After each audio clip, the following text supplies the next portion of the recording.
Bismillahirrahmanirrahim. Assalamualaikum warahmatullahi wabarakatuh.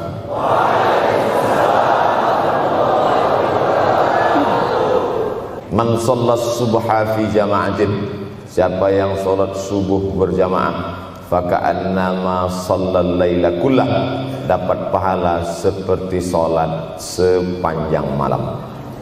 Berarti kita sudah salat sepanjang malam, tapi tetap besok malam tahajud. Jangan karena sudah sholat subuh berjamaah lalu tidak lagi tahajud. Apalagi yang memang tak pernah tahajud, dan ini dijadikan alasan. Besok kalau ada orang membangunkan dia, bangun sholat tahajud, man shallas subha fi jama'atin faka'annama shallal laila kullah. Man shalla subha fi jama'atin, siapa yang salat subuh berjamaah, kana fi zimmatillah. Dalam hadis yang lain, siapa yang salat subuh berjamaah, maka sampai petang sampai malam nanti dia akan mendapatkan zimmatillah, tanggungan. Makna tanggungan, dipelihara, dijaga Allah zahir dan batin. Kalaupun dia mati hari itu, matinya dalam istiqamah dan husnul khatimah. Tapi dalam hadis ini cuma 3, Ustaz. Idza haddatsa kadzaba, bicara dusta. Wa idza wa'ada akhlafa, kalau berjanji ingkar. Wa idza tumina khana, kalau diberi amanah berkhianat.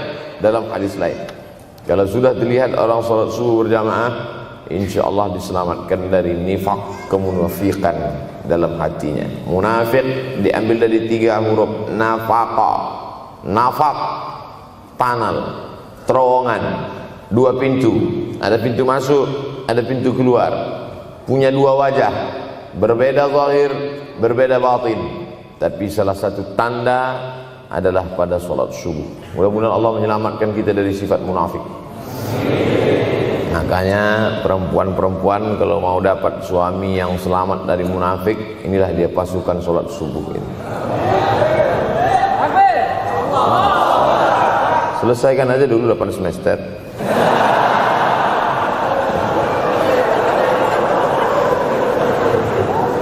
Imam Abu Ja'far Al-Barzanji menulis dalam syairnya, walamma tamma min hamlihi, ketika sempurna hamil Aminah, syahrani 2 bulan, ala ashhuril aqwalil marwiyah, menurut riwayat yang masyhur, tufiya bil madinatil munawwarati abuhu Abdullah, meninggallah abuhu, bapaknya, bapak Nabi Muhammad SAW, Abdullah bin Abdul Muttalib bin Hashim bin Abdi Manaf bin Qusay, di kota Al-Madinah Al-Munawwarah. Ketika itu usia Nabi 2 bulan dalam kandungan. Setelah itu Nabi SAW pun lahir, dibesarkan dalam peluk cium kasih sayang Aminah. Lalu kemudian pada usia lebih kurang 4 tahun dibawa lagi ziarah ke makam ayahnya.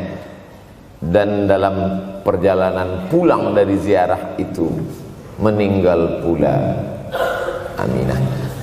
Apa pelajaran yang ingin diambil dari kematian ayah dan ibu Nabi ini? Banyak analisa sesuai dengan ilmu orang masing-masing. Bagi psikolog yang katanya pengaruh akal manusia itu dipengaruhi 4, maka kata mereka manusia ini berpikir itu dipengaruhi oleh pertama ayah, yang kedua ibu, yang ketiga bacaan, yang keempat lingkungan. Maka Allah ingin membersihkan Nabi Muhammad SAW dari 4 ini. Apakah akal Nabi Muhammad itu dipengaruhi oleh ayahnya? Tidak, karena dia tidak sempat bertemu. Apakah Nabi Muhammad SAW itu akalnya dipengaruhi oleh ibunya? Tidak, karena 4 tahun sudah meninggal dunia. Apakah Nabi Muhammad SAW itu dipengaruhi oleh bacaannya? Tidak, karena Nabi tidak bisa membaca. Walladzi ba'atsa fil ummiyina rasulan minhum, Allah yang mengutus dia kepada umat yang ummi, la yaktub wa la yaqra, tak menulis dan tidak membaca. Minhum, dan dia bagian dari mereka, dia juga tidak bisa tulis baca. Apakah Nabi Muhammad SAW itu dipengaruhi oleh lingkungannya? Tidak, karena di lingkungannya zina begitu bebas, tipu muslihat, dan dia tetap dengan jati dirinya bergelar al-amin, orang yang paling amanah menurut para psikolog.